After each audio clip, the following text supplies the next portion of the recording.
أشرقت نفسي بنور من فؤادي حينما رددت يا رب العباد وانتشت روحي. السلام علیکم ورحمۃ اللہ وبرکاتہ۔ الحمدللہ رب العالمین والصلاة والسلام علی اشرف الانبیاء والمرسلین نبینا محمد وعلی آلہ واصحابہ اجمعین، اما بعد۔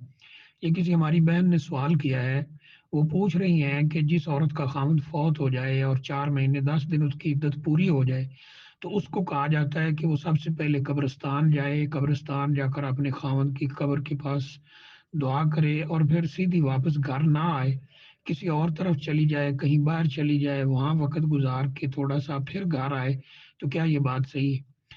یہ جاہلانہ بات ہے جس کا حقیقت کے ساتھ کوئی تعلق نہیں۔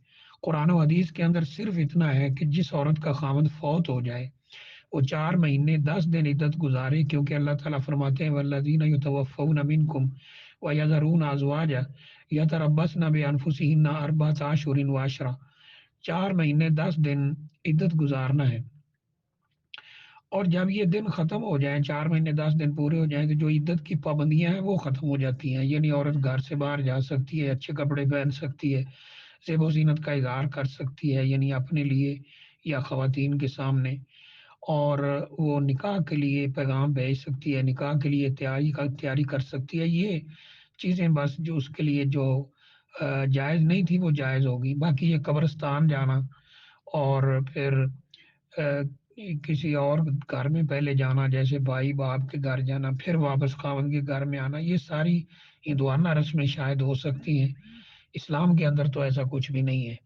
یا پھر زیادہ سے زیادہ یہ ہے کہ یہ جاہلوں کی باتیں ہیں، اس کا قرآن کے ساتھ حدیث کے ساتھ کوئی تعلق نہیں ہے۔